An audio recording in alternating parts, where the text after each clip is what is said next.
This is going to be a difficult topic for a lot of people to hear, but I think it's something that is very important all the same. I wanted to start by saying that failure is necessary. If you go to the gym, you might have heard of something called training to failure. This is where we repeat an exercise to the point of momentary muscular failure, and it trains the highest possible number of muscle fibers. After your session, you feel pretty sore, but providing that you take the necessary care and nutrition in the days and weeks afterwards, you become stronger as a result. I use this as an example because I think it's a good way to explain to us why failure is necessary. As musicians, there are times you're going to be faced with failure. You aren't always going to get the gig, or the festival slot that you're applying for, or even the playlist that you want your new song to go onto. It can be disheartening, and worst of all, it can feel permanent. We might say things like, I'm a failure, or I'm not good enough to do this. But remember that with every failure, we build resilience. We build knowledge to know what to do for next time. Every time that we fail, it pushes us out of our comfort zone.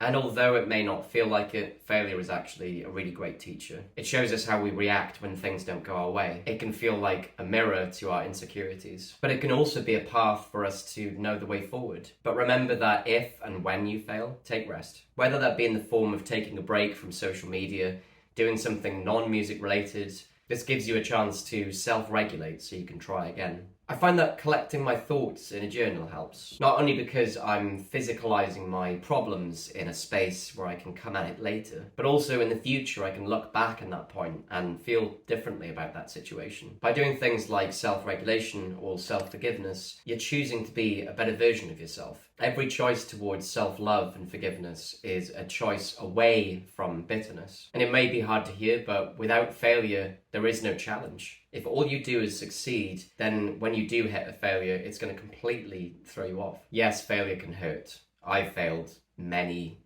times, not just musically, but in my personal life and in my financial life. But as someone who's able to look back on those events, I can see not only that they taught me about who I am, but who I can be and how I can improve on myself. And it gave me the chance to think, yes, I failed at something, but I'm willing to try again and I want to try again. So remember this. Yes, failure hurts, but it's necessary. Every time you fail and get back up again, that is a decision to becoming a better version of yourself. The kind that is more knowledgeable and resilient and hardworking, but also the kind of person that is able to forgive themselves when they fall short. Thanks again, folks, for watching another edition of Things I Wish I Knew as a Musician Sooner. I hope to see you next time when I'll be talking about more of these kinds of topics. But until then, stay safe and see you soon.